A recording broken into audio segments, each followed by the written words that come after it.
ನಮಸ್ಕಾರ ವೀಕ್ಷಕರೇ, city next news ನಲ್ಲಿ ತಮ್ಮೆಲ್ಲರಿಗೂ ಸುಸ್ವಾಗತ. ಇಂದು ಹಳೆ ಹುಬ್ಬಳ್ಳಿಯ ಪಿಬಿ ರಸ್ತೆಯಲ್ಲಿ ನ್ಯೂ ಇಂಗ್ಲಿಷ್ ಸ್ಕೂಲ್ ಹತ್ರ ರಿಲಯನ್ಸ್ ಪೆಟ್ರೋಲ್ ಪಂಪ್ ಹತ್ರ ಇಲ್ಲಿ ಟ್ರಕ್ ಒಂದು ಮತ್ತು ಕಾರು ಎರಡು ಸೇರಿ ಡಿಕ್ಕಿ ಆಗಿದೆ. ಅದರಲ್ಲಿ ಪುಡಿ ಆಗಿ ಇದಾಗ್ಬಿಟ್ಟಿದ್ದಾರೆ. ಬನ್ನಿ ಏನಾಗಿದೆ ಏನಿಲ್ಲ ಅಂತ ಘಟನೆ ಸರಿಯಾಗಿ ಇದು ಮಾಡ್ಕೊಳ್ಳೋಣ ಅಂತ. ಘಟನೆ ಯಾವ ತರ ಆಗಿದೆ ಸರ್? ಘಟನೆ ಅನ್ನೋದನ್ನ ಘಟನೆ ಒಂದೊಂದು ಹೇಳ್ಬೇಕಂತಂದ್ರ ನಿಮ್ ಕಡೆ ಸುಮಾರು ಒಂದು ವರ್ಷದಿಂದ ನಾವು ಇದಕ್ಕೆ ಸಂಬಂಧಪಟ್ಟ ಅಧಿಕಾರಿಗಳಿಗೆ ಸಂಬಂಧಪಟ್ಟ ಅಧಿಕಾರಿಗಳಿಗೆ ನಾವು ಹೇಳಾಕತ್ತೀವಿ. ಏನಂತೇಳಿ ಇಲ್ಲಿ ಸುಮಾರು ರೋಡ್ ಬ್ರೇಕ್ ಹಾಕ್ರಿ ಅಂತೇಳಿ ಅವಾಗ ಇಲ್ಲಿ ಒಂದು ವಾರಕ್ಕೊಂದು ಆಕ್ಸಿಡೆಂಟ್ ಆಗತ್ತಾವು. ಆದ್ರೆ ಇದ್ರ ಬಗ್ಗೆ ಯಾರು ಕ್ರಮ ವಹಿಸ್ಕೊಳಕತ್ತಿಲ್ಲ, ಯಾರು ಇದ್ರ ಬಗ್ಗೆ ಜವಾಬ್ದಾರಿ ತಗೊಳಕತ್ತಿಲ್ಲ.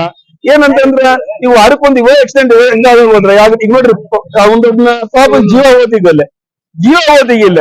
ಅದೇ ರೋಡ್ ಬ್ರೇಕ್ ಇದ್ದಿದ್ರ ಇದ್ರ ಆಗ್ತಿದ್ದಿಲ್ಲ. ನಾವ್ ಅವಾಗ ಇದಕ್ಕೆ ಸಂಬಂಧಪಟ್ಟವ್ರಿಗೆ ಹೇಳಕತ್ತೀವಿ, ರೋಡ್ ಬ್ರೇಕ್ ಹಾಕ್ತಿವಿ ಅಂತಂದ್ರ ACP ಸಾಹೇಬ್ರು ಬಂದ್ರ, ಇದಕ್ಕೆ ಸಂಬಂಧಪಟ್ಟ ಟ್ರಾಫಿಕ್ ನವ್ರು ಬಂದ್ರು, ಎಲ್ಲರೂ ಬಂದ್ರು. ಇಲ್ಲಿ ಸ್ಕೂಲ್ ಅದಾವು, ಸ್ಕೂಲ್ ಐತಿ, ಇಲ್ಲಿ ಸ್ಕೂಲಿಗೆ ಕಡೆನೂ ಒಂದು ಇದು ಇಲ್ಲ, ಏನ ರೋಡ್ ಬ್ರೇಕ್ ಇಲ್ಲ. ಈಗ ಆಲ್ರೆಡಿ ಇದೇ ರೋಡ್ ಬ್ರೇಕ್ ಇಲ್ಲ ಅಂತ ಹೇಳಿ ಎಷ್ಟೋ ವಾರಕ್ಕೊಮ್ಮೆ ಆಕ್ಸಿಡೆಂಟ್ ಆಗತ್ತಾವ. ಇವತ್ತು ನೋಡ್ರಿ, ಎರಡನೇದು ಈ ತರ ಪ್ರಾಣ ಹಾನಿ ಆಗ್ಬೇಕು ಅಂತಂದ್ರೆ ಕಾರಣ ರೋಡ್ ಬ್ರೇಕ್ ಇಲ್ಲ ಅಂತ ಹೇಳಿ. ಇನ್ನೊಂದು ಇಲ್ಲಿ ಸ್ಪೀಡ್ ಲಿಮಿಟ್ ಅಂತ ಕುಂದ್ರಿಸ್ಬೇಕ, ಇನ್ನೊಂದು ರೋಡ್ ಬ್ರೇಕ್ ಅಂತೂ ಕಂಪಲ್ಸರಿ ಆಗಬೇಕ ಸರ್. ಇಲ್ಲಿ ಈಗ ಇನ್ನೊಂದು PB ರೋಡ್ ನಾಗ ಇನ್ನೊಂದ್ ಐತಿ ನೋಡ್ರಿ, ಇದ್ರ ಇರೋದೇ ವಿಡ್ತ್, ಇದು 2-ವೇ ಐತಿದ, 4-ವೇನಲ್ಲ 2-ವೇ. ಈ 2-ವೇನೊಳಗೆ ಸೆಂಟ್ರ್ ಒಳಗೆ ಈ ತರ ಗಾಡಿ ನಿಂದಿರ್ಸ್ತಾರೆ. ಈ ಗಾಡಿ ನಿಂದಿರ್ಸಕ್ ಕೊಡಾಕ್ ಹೋಗ್ಬಾರ್ದು. ಟ್ರಾಫಿಕ್ ನವ್ರಿಗೆ ನಾವ್ ಹೇಳ್ಕೊಳಕತ್ತೀವಿ, ಟ್ರಾಫಿಕ್ ಪೊಲೀಸರಿಗೆ ಹೇಳಕತ್ತೀವಿ, ಯಾರು ಇದ್ರ ಪೊಲೀಸ್ ಇದ್ರ ಗಾಡಿ ನಿಂದಿರ್ಸಕ್ ಕೊಡಬಾರ್ದು. ಈ ಟ್ರಾಫಿಕ್ ಕ್ಲಿಯರ್ ಇರ್ಬೇಕು. ಯಾಕಂದ್ರೆ ಇದು NH ಇದು, ಹೈವೇ ಇದೆ, ನ್ಯಾಷನಲ್ ಹೈವೇ ಹೆಂಗಿರ್ಬೇಕ್ರಿ? ಈ ನ್ಯಾಷನಲ್ ಹೈವೇ ಇದ್ದಂಗಿಲ್ಲ, ಏನೋ ಕಾಮನ್ ಆಗಿ ಓಡೋಕೆ ಜನರಲ್ ಆಗಿರ್ತಲ್ಲ, ಅದು ಇದ್ದಂಗ ಐತಿದೆ. ನಾವ್ ನೋಡಿ ಸರ್, ನಿಮ್ಮ ಮೀಡಿಯಾದವ್ರಿಗೂ ಒಂದ್ ಹೇಳ್ಕೊಳೋದು ಇಷ್ಟ, ನಾವೇನೋ ಗೊತ್ತಿಲ್ಲ, ಈ ಒಂದು ಪ್ರತಿಯೊಂದು ಒಂದು ಕೆಲಸ ಆಗ್ಬೇಕಂತಂದ್ರ ಒಂದು ಮೀಡಿಯಾನವ್ರು ಅನ್ಕೊಂಡ್ರ ಒಂದು ಗಲ್ಲಿನಾಗಿರೋ ಕೆಲಸ ಡಿಲ್ಲಿ ಮಟ್ಟ ಹೋಗೋ ಕೆಲಸ ಮಾಡ್ತೀರಪ್ಪ ಅಂತಂದ್ರೆ ನಿಮ್ ಮೀಡಿಯಾದವ್ರಿಗೆ ಹ್ಯಾಟ್ಸಪ್ ಹೇಳ್ತೀವಿ.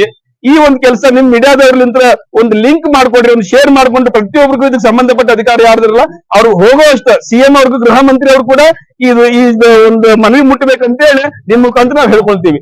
ತಪ್ಪ ಕಾರಣ ಯಾರ್ದಿರ್ಬೇಕು ಸರ್? ನಾವ್ ಇದಕ್ಕೆ ತಪ್ಪು ಇನ್ನೊಂದ್ ನೋಡ್ರಿ, ಪ್ರಾಣ ಹಾನಿ ಸಲುವಾಗಿ ಇನ್ನೊಂದು ತಪ್ಪು ಯಾರ್ದು ಅವ್ರದ್ದು ಇವ್ರದ್ದು ಅಂತೇಳಿ ನಾವ್ ಹೇಳಕ್ ನಮ್ಗೆ ಗೊತ್ತಿಲ್ಲ. ಅದು ಈಗ ನೋಡ್ರಿ, ಅಲ್ಲಿ ಇದ್ದಿದ್ದ ಗಾಡಿಗೆ ಆಕ್ಸಿಡೆಂಟ್ ಆಗೈತಿ. ಆ ಮನುಷ್ಯ ಇರೋದ್ ಬೇಕಂತಂದ್ರ, ಆ ಪ್ರಾಣ ಹೋಗ್ಬೇಕಂತಂದ್ರ ಅಲ್ಲಿ ರೋಡ್ ಬ್ರೇಕ್ ಇಲ್ಲ ಅನ್ನೋ ಉದ್ದೇಶದಿಂದ. ಅದೇ ರೋಡ್ ಬ್ರೇಕ್ ಇದ್ರೆ ಗಾಡಿ ಸ್ಲೋ ಹೋಗ್ತಾವ್.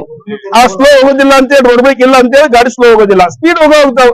ಯಾಕಂದ್ರೆ ಇಲ್ಲಿ ಟ್ರಾಫಿಕ್ ಪೊಲೀಸರು ಇರೋದಿಲ್ಲ. ಒಂದು ಬಂಕಾಪುರ ಚೌಕ್ನಾಗ ಸ್ಕೂಲ್ ಐತಿ, ಆ ಸ್ಕೂಲ್ ಝೋನ್ ಕಡೆ ಅಲ್ಲಿ ನಿಂದಿರೋದಿಲ್ಲ ಟ್ರಾಫಿಕ್ ಪೊಲೀಸರು. ನಿಂದಿರ್ತಾರೆ, ಸುಮ್ನೆ ಒಂದ್ ಸ್ವಲ್ಪ ನಿಂದಿರ್ತಾರೆ, ಹೋಗ್ತಾರೆ. ಮತ್ತೆ ನೀವು ಸ್ಕೂಲ್ ಕಡೆ ನಿಂದಿರ್ತಾರೆ. ಬರೀ ನೋಡ್ರಿ, ಇಲ್ಲಿ ಪೊಲೀಸರು ಏನ್ ಮಾಡ್ತಾರೆ ಗೊತ್ತೈತ್ರಿ? ಬರೀ ಸಣ್ಣ ಪುಟ್ಟ ಒಂದು ವಿಷಯಕ್ಕೆ ಹೆಲ್ಮೆಟ್ ಇಲ್ಲ, ಅದು ಇಲ್ಲ, ಇದು ಇಲ್ಲ ಅಂದ್ರೆ ಹೇಳ್ಕೊಂಡು ಕಂಪಲ್ಸರಿ ಅವ್ರ ಗಾಡಿ ಚಾವಿ ತಗೊಂಡೆ ಆ ಕೆಲಸ ಮಾಡಿರೋದು, ಅವ್ರ ದಂಡ ಹಾಕೋದು, ಈ ಕೆಲಸ ಮಾಡ್ತೀರಿ. ಓಕೆ, ಸರ್ಕಾರ ನಿಮ್ಗೆ ಇದು ಆದೇಶ ಕೊಟ್ಟಿರ್ತೀವಿ, ಈ ಕೆಲಸ ಮಾಡ್ತೀರಿ ಒಪ್ಪನಂತ. ಈ ಕೆಲಸ ನಿಮ್ಗೆ ಇರ್ತೈತಲ್ಲ, ಈ ಕೆಲಸ ನೀವೇ ಮಾಡ್ಬೇಕಲ್ಲ. ಎಂತ ಈ ರೋಡ್ ಬ್ರೇಕ್ ಆಗ್ಬೇಕಾಗಿರೋದು, ಇಂತ ಎಲ್ಲ ಒಂದು ಪ್ರೆಷರ್ ಮಾಡ್ಬೇಕಾಗಿರೋದು ನಿಮ್ಗೆ ಇರ್ತೈತಲ್ಲ, ನೀವು ಮಾಡಿಸ್ಬೇಕಲ್ಲ. ಸಂಬಂಧಪಟ್ಟ ಅಧಿಕಾರಿಗಳಂತಂದ್ರೆ ಟ್ರಾಫಿಕ್ ಪೊಲೀಸ್ನವ್ರ ನೀವು ಮಾಡ್ಬೇಕಲ್ಲ. ನಾವ್ ಇದನ್ನ ಕೇಳ್ಕೊಳ್ಳೋದು, ಇದನ್ನ ರೋಡ್ ಬ್ರೇಕ್ ಹಾಕಿ ಸರಿ. ಎಸ್.